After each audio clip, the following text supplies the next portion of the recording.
Assalamualaikum warahmatullahi wabarakatuh.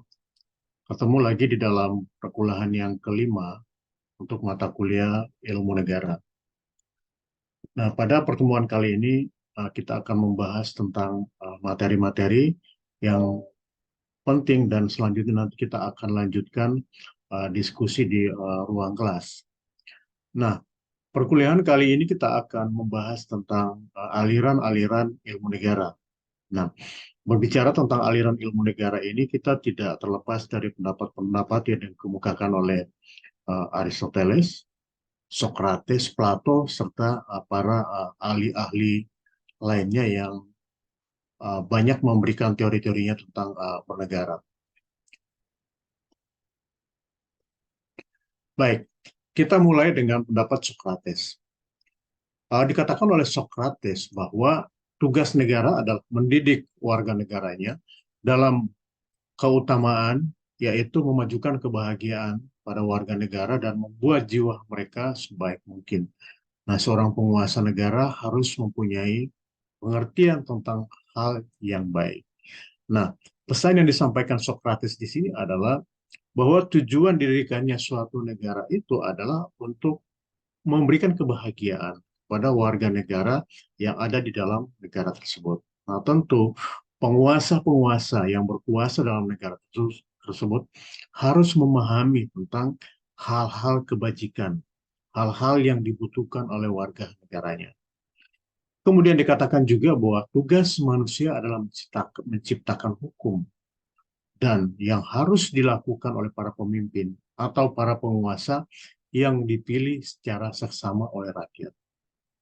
Nah, kemudian di dalam negara itu, menurut Socrates, harus menciptakan hukum. Nah, siapa yang menciptakan hukum di situ adalah para pemimpin-pemimpin yang disepakati, yang telah dipilih. Mereka itulah yang diberikan kewenangan untuk membentuk suatu peraturan-peraturan atau perundang-undangan di dalam negara tersebut. Nah, seperti yang kita ketahui bahwa Socrates itu sangat menganjurkan supaya semua warga negara itu atau masyarakat dan pemerintah yang hidup dalam suatu negara itu patuh terhadap peraturan perundang-undangan yang telah dibuat. Kemudian bentuk negara Yunani kuno menurut Socrates ya merupakan suatu negara dalam bentuk polis. Nah, awal mula terjadinya adalah merupakan benteng di sebuah bukit yang makin lama dia akan semakin diperkuat. Nah, ini adalah cikal bakal adanya negara polis ya atau negara kota. Negara kota ini kalau kita lihat sejarahnya itu dimulai oleh sebuah benteng kecil ya, yang ada di bukit. Kemudian lama kelamaan dia akan membentuk negara kota. Ya, negara kota yang di dalamnya tentu ada struktur pemerintahan. Nah, dalam bukunya yang berjudul Politeia atau negara kota, Plato menuliskan tentang bagaimana corak negara yang sebaiknya atau bentuk negara yang ideal itu seperti apa. Gitu. Nah, ilmu negara pada zaman Plato itu merupakan cakupan dari seluruh kehidupan yang meliputi polis. Jadi ilmu negara yang ada pada eranya Plato itu, ya, semua yang ada di dalam negara kecil itu semua merupakan cakupan dari teori-teori negara yang dianut pada saat itu. Nah, oleh karena itu ilmu negara diajarkan sebagai satu atau biasa juga disebut sebagai satu civics atau Staatsbürgerlich Opvoeding. Staatsbürgerlich Opvoeding yang masih merupakan sosial moral dan diferensiasi ilmu pengetahuan yang pada waktu itu belum ada. Gitu. Jadi pada saat itu karena ilmu pengetahuan itu belum ada, maka ilmu negara itu lebih disebut sebagai merupakan diferensiasi daripada sosial moral. Nah, selanjutnya oleh Plato dikatakan bahwa negara dengan manusia mempunyai tiga kemampuan jiwa, yaitu satu ada kehendak, ada akal pikiran, dan ada perasaan. Jadi itu adalah personifikasi yang dibuat oleh Plato, ya, yang diasosiasikan dengan manusia, yaitu harus ada kehendak, harus ada pikiran, dan ada perasaan. Kita lihat bagaimana pembahasan berikutnya. Nah, sesuai dengan tiga kemampuan jiwa yang ada pada manusia tersebut, maka di dalam negara juga terdapat tiga golongan masyarakat yang mempunyai kemampuan masing-masing. Nah, golongan pertama disebut sebagai golongan pemerintah atau pemerintah yang merupakan otak di dalam negara dengan mempergunakan akal pikirannya. Itu golongan pertama yang disebut oleh Plato. Kemudian golongan kedua itu terdiri dari kesatria atau prajurit atau kalau sekarang mungkin disebut sebagai tentara, dan tugasnya adalah untuk menjaga keamanan negara jika diserang, baik itu dari luar maupun itu dari dalam negara itu sendiri. Jadi tugas daripada kesatria atau prajurit itu sebagai penjaga ketertiban dan keamanan dalam suatu negara. Nah, golongan yang ketiga adalah golongan rakyat biasa atau yang disamakan dengan perasaan manusia. Tadi di depan itu ada uh, tiga uh, personifikasi: kehendak, pikiran, dan perasaan. Kehendak itu dipersonifikasikan sebagai pemerintah, pikiran itu dipersonifikasikan sebagai prajurit kesatria, dan perasaan itu dipersonifikasikan sebagai manusia. Nah, selanjutnya golongan yang ketiga adalah golongan rakyat biasa yang disamakan dengan perasaan manusia. Ya, itu pengulangan. Nah, golongan ini termasuk petani dan pedagang yang menghasilkan makanan untuk seluruh penduduk. Nah, pada saat itu orang menganggap bahwa golongan ini termasuk golongan yang rendah. Nah, di mana-mana golongan ketiga itu, ya, pada zaman sebelum hak asasi manusia itu ditegakkan, selalu rakyat biasa itu dianggap sebagai kelompok yang paling rendah atau kasta yang paling rendah dalam suatu wilayah tertentu. Nah, selanjutnya oleh Plato, um, dikatakan bahwa paham dari Plato itu sebenarnya hanya angan-angan saja atau hanya sebatas ide. Ya, ia sadar bahwa negara semacam itu tidak mungkin terjadi dalam kenyataan karena sifat manusia itu sendiri tidak sempurna. Jadi, apa yang dikatakan Plato pada sebelumnya membagi tiga kelompok itu seolah-olah disebut sebagai satu hanya angan-angan belaka seperti itu. Sehingga dia membutuhkan sebenarnya kondisi yang konkret sebenarnya seperti apa negara itu. Nah, selanjutnya ia menciptakan suatu bentuk negara yang maksimal dapat dicapai disebut sebagai suatu negara hukum. Nah, oleh Plato, dari angan-angan dia tadi, dia ingin menciptakan suatu negara di mana dalam negara itu ada suatu aturan yang mengaturnya. Oleh sebab itu negara itu disebut sebagai suatu negara hukum. Nah, negara hukum yang dimaksud itu adalah semua orang tunduk pada hukum tersebut, juga penguasa atau raja, ya, yang kadang-kadang dapat juga bertindak sewenang-wenang. Jadi, apa yang dipikirkan Plato itu menginginkan supaya negara hukum yang dibuat itu semua orang, baik itu pemerintah maupun rakyat, harus tunduk terhadap peraturan yang dibuat di dalam pemerintahan itu. Nah, selanjutnya oleh Aristoteles, nah, negara itu dimaksudkan untuk kepentingan warga negaranya supaya mereka itu dapat hidup baik dan bahagia. Nah, kemudian negara merupakan suatu kesatuan yang tujuannya untuk mencapai kehidupan yang tertinggi, yaitu kesempurnaan diri manusia sebagai bagian daripada negara. Nah, dalam bukunya Politeia, dia mengatakan bahwa negara itu merupakan suatu persekutuan yang mempunyai tujuan tertentu. Jadi, dari ketiga pendapat tadi, ada Plato, ada Aristoteles, dan ada Socrates, itu pada prinsipnya, ya, mereka mempunyai tujuan yang sama, di mana negara dibentuk itu tujuannya untuk memberikan kesejahteraan kepada warga negara atau masyarakat atau manusia yang hidup di dalam wilayah teritorial tersebut. Nah, adanya negara itu sudah menurut atau berdasarkan kodrat. Jadi negara itu disebut sebagai suatu kodrat. Kenapa disebut sebagai suatu kodrat? Karena manusia itu adalah merupakan makhluk sosial yang disebut sebagai son politikon yang memang pada kodratnya selalu hidup berkelompok. Nah, masyarakat yang hidup berkelompok itulah yang merupakan cikal bakal lahirnya suatu negara. Kemudian dikatakan juga bahwa pada dasarnya manusia itu sendiri merupakan binatang atau dewa. Nah, ini adalah bahasa metafor sebenarnya. Jadi kadang-kadang manusia itu bersifat seperti binatang, maka manusia itu dikatakan binatang. Kemudian apabila dia melampaui kodratnya dia sebagai manusia, melakukan uh, perbuatan-perbuatan yang lebih baik dari yang seharusnya dilakukan sebagai orang manusia, maka biasa dia dikatakan sebagai dewa. Nah, ia menjadi baik karena pergaulannya di dalam masyarakat atau negara, sebab dasar negara adalah suatu keadilan. Nah, kalau kita lihat misalnya ada bentuk-bentuk negara menurut Aristoteles. Nah, kita lihat apa saja bentuk-bentuk negara menurut Aristoteles.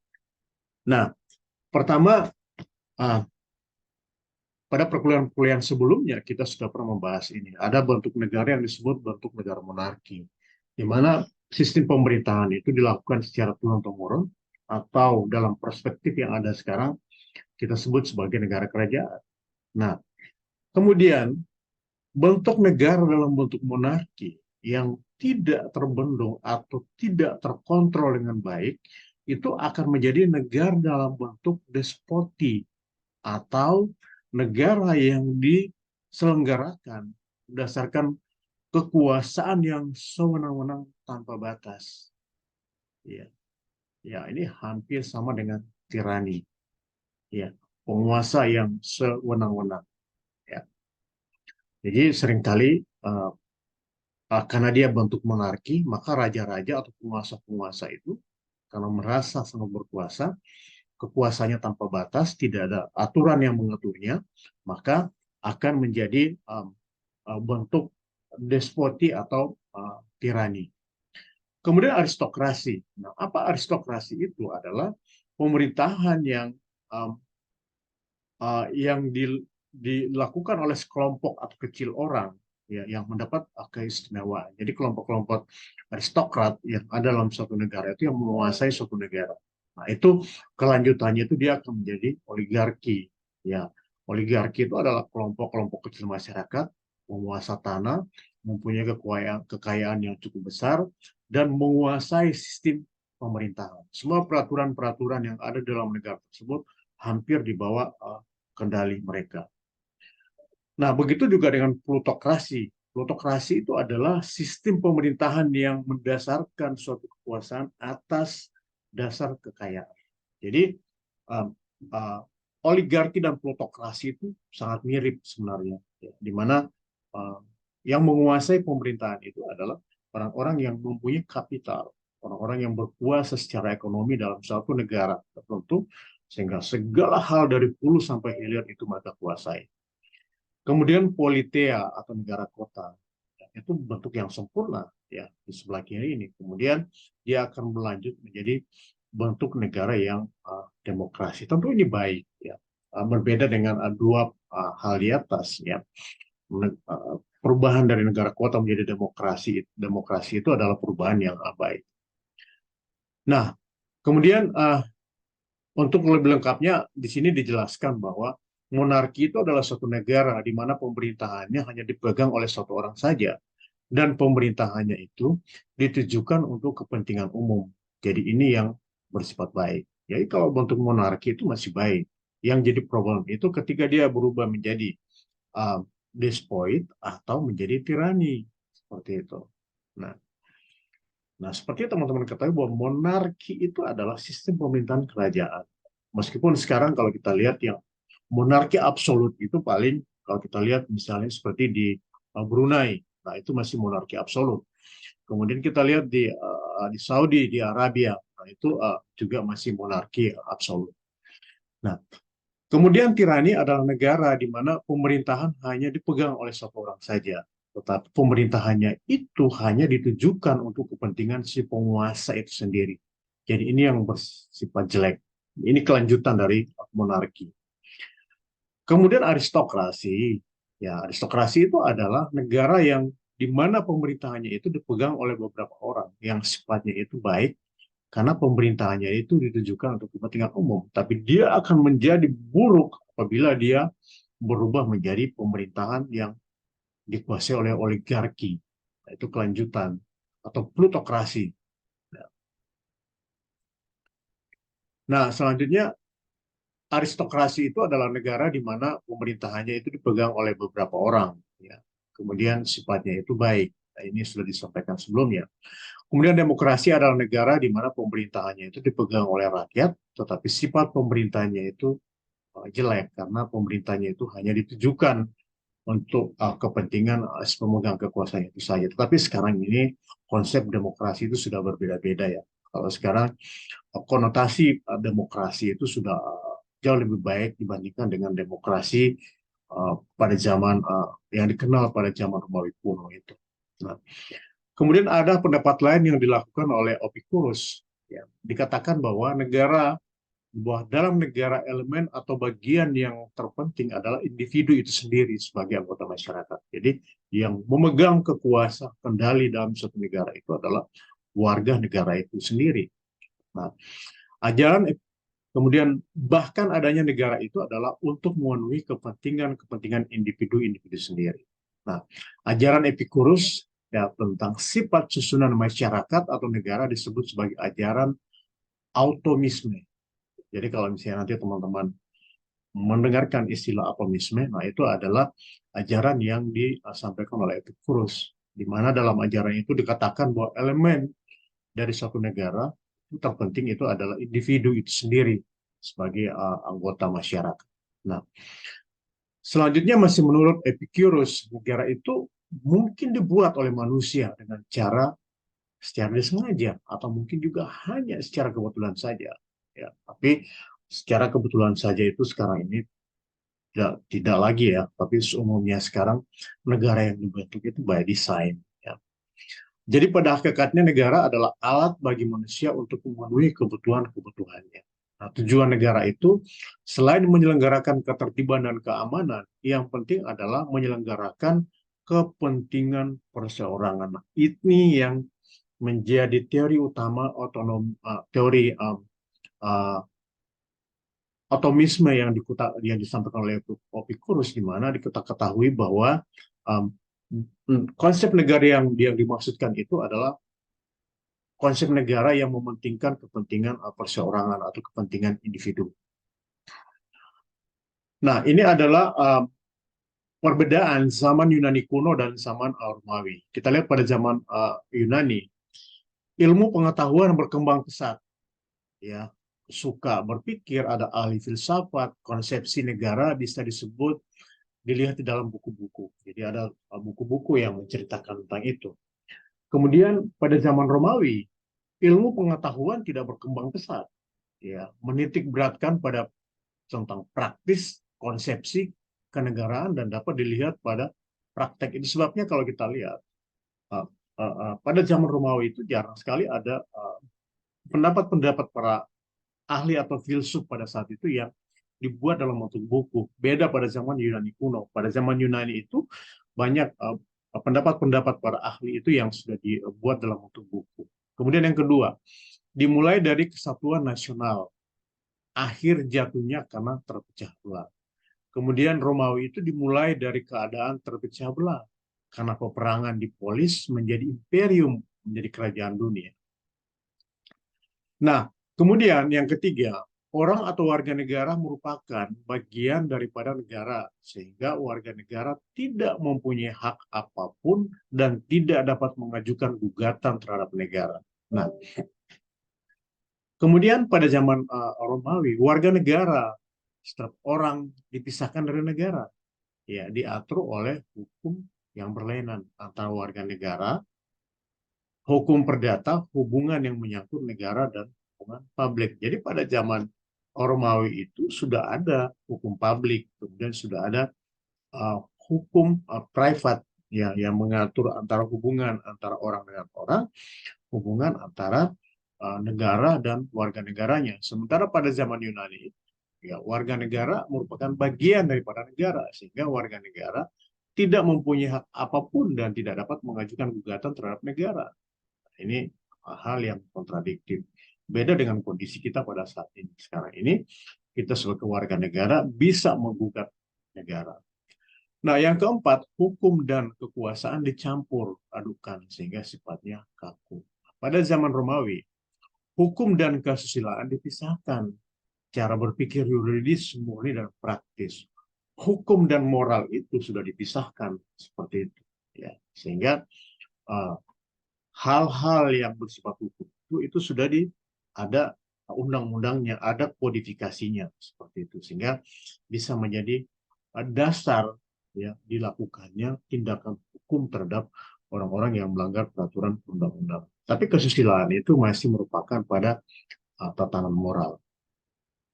Nah, kemudian pendapat yang lain yang dilakukan dikemukakan oleh Polybius menghasilkan suatu teori kenegaraan yang mengagumkan, antara lain teori tentang perubahan bentuk negara dan ajarannya yang kemudian dikenal dengan siklus teori. Nah, menurut Polybius, bentuk negara atau pemerintahan yang satu sebenarnya adalah merupakan akibat daripada bentuk pemerintahan yang lain yang telah berlangsung pendahulunya. Jadi, menurut siklus teori ini adalah negara itu ada sequencingnya, ada hubungannya gitu. Jadi kalau misalnya dulu negaranya itu masih uh, uh, sama dengan Indonesia, saya berikan contoh. Dulu kita sangat monarki, ya, karena sebelumnya Indonesia itu terdiri atas beberapa raja-raja. Jadi kerajaan-kerajaan itu dibentuk menjadi satu negara kesatuan. Nah, pada saat itu kan sudah ada negara. Negara-negara yang pada saat itu terbentuk, yang saat ini adalah merupakan kelanjutannya, gitu. Kelanjutannya atau penyempurnaan daripada negara-negara yang terbentuk sebelumnya. Nah, oleh Polybius itu disebut sebagai siklus teori. Ya. Nah, Polybius mengatakan bahwa bentuk monarki adalah bentuk tertua yang didirikan atas kekuasaan rakyat yang merupakan kesatuan berhubung dengan kecenderungan-kecenderungan yang berdasarkan atas alam. Ini tentang bentuk pemerintahan monarki disebut sebagai pemerintahan yang tertua. Kemudian cita-cita akan keadilan dan kesusilaan telah menyebabkan orang pada mulanya sangat menghargai bentuk negara tersebut. Nah, dalam monarki dan kekuasaan, negara dipegang oleh satu orang yang tunggal dalam berkuasa dan sangat berbakat, ya, dan mempunyai sifat-sifat yang unggul daripada warga negara lainnya. Karena ini zaman dulu itu raja itu dianggap mempunyai kelebihan, dianggap bukan sebagai manusia biasa, dianggap sebagai titisan dewa. Nah, itu dalam apa namanya, dalam cara-cara orang-orang dahulu itu memuja para rajanya, dan raja itu sebabnya raja dianggap sebagai bukan sebagai manusia biasa. Nah, ada mulanya pemerintahan aristokrasi ini berjalan dengan baik, tetapi lama-kelamaan mungkin keturunan mereka yang kemudian memegang pemerintahan itu tidak lagi menjalankan pemerintahannya dengan baik. Ya. Nah, kemudian negara itu pada akhirnya pemerintahannya dipegang oleh beberapa orang yang sifat pemerintahannya adalah sangat buruk. Maka berubahlah bentuk negara yang tadinya aristokrasi menjadi oligarki. Aristokrasi itu pemerintahan yang baik, ya. Sama dengan monarki, pemerintahan yang baik. Tapi kalau dia menjadi lebih buruk itu, dia lebih mengarah ke oligarki atau plutokrasi. Nah, dalam oligarki itu tidak ada keadilan. Tidak ada keadilan dalam bentuk oligarki. Maka rakyatlah yang kemudian memberontak mengambil alih kekuasaan negara. Negara di mana pemerintahannya dijalankan oleh rakyat yang bertujuan untuk melaksanakan kepentingan rakyat, ini yang menyebabkan berubahnya bentuk negara dari bentuk oligarki menjadi bentuk demokrasi. Itu merupakan proses perjalanan terbentuknya negara demokrasi. Gitu. Jadi tadi dimulai dari monarki, kemudian aristokrasi, kemudian selanjutnya oligarki, dan seterusnya karena tidak adanya kepuasan-kepuasan masyarakat, akhirnya terus berkembang, akhirnya mencapai negara yang disebut sebagai negara demokrasi. Nah, ini adalah siklusnya, begitu ya. Negara yang monarki, ya, kemudian bisa menjadi tirani, ya, kemudian menjadi aristokrasi, kemudian oligarki, kemudian menjadi demokrasi. Nah, selanjutnya yang terakhir dikemukakan oleh Cicero, menulis dua buah buku karangannya yang sangat termasyhur, yaitu De Republica tentang negara dan De Gibus tentang hukum dan tentang undang-undang. Nah, keberadaan negara merupakan keharusan yang harus didasarkan pada rasio manusia. Nah, Kemudian pengertian rasio di sini yang dimaksud Cicero adalah rasio yang murni, yaitu menurut hukum kodrat. Ya. Kemudian bentuk pemerintahan yang baik adalah bentuk campuran dari tiga bentuk pemerintahan yang baik-baik pula. Ya, yang sebelumnya tuh, ya ada monarki, ada aristokrasi, ya kemudian ada demokrasi. Nah, komponen itulah yang dicampur akhirnya menghasilkan suatu sistem pemerintahan yang lebih baik. Nah, yang dimaksud Cicero di sini adalah adanya campuran dari bentuk pemerintahan monarki, aristokrasi, dan republik. Gitu. Kemudian, sementara itu terkait dengan persoalan hukum, Cicero berpendapat bahwa hukum yang baik adalah hukum yang didasarkan pada rasio yang murni. Nah, bagi Cicero, hukum adalah satu-satunya ikatan dalam suatu negara. Jadi, di sini Cicero menggarisbawahi, memberikan suatu kesimpulan bahwa satu-satunya negara itu bisa berjalan dengan baik apabila ada hukum yang ada di dalam suatu negara itu. Jadi, kesimpulan daripada perkuliahan ini adalah berbagai macam aliran-aliran tentang ilmu negara itu sebenarnya pada prinsipnya adalah sama. Jadi mana tujuan mereka itu membentuk suatu negara, tujuannya adalah untuk memberikan kesejahteraan kepada warga negaranya, kemudian memberikan keadilan kepada warga negaranya. Meskipun proses pembentukan negara itu ada um, sequencingnya, gitu, ada proses perjalanannya gitu, ya. Mulai dari yang paling uh, lama misalnya, yang monarki, kerajaan, kemudian berubah menjadi aristokrasi, aristokrasi berubah menjadi demokrasi atau bentuk negara republik. Nah, itu teman-teman yang saya uh, uh, itulah teori-teori aliran ilmu negara yang saya bisa sampaikan pada perkuliahan pada hari ini. Selanjutnya kita akan membahas materi-materi tadi di dalam perkuliahan yang akan kita lakukan pada beberapa hari ke depan. Saya harapkan supaya teman-teman membaca atau mahasiswa-mahasiswa sudah membaca materi ini, sehingga pada saat masuk ke dalam kelas nanti, teman-teman atau kalian mahasiswa sudah mempunyai perspektif masing-masing, atau bahkan mempunyai materi-materi yang ingin kita diskusikan. Terima kasih atas perhatiannya. Sampai bertemu pada perkuliahan selanjutnya. Assalamualaikum warahmatullahi wabarakatuh.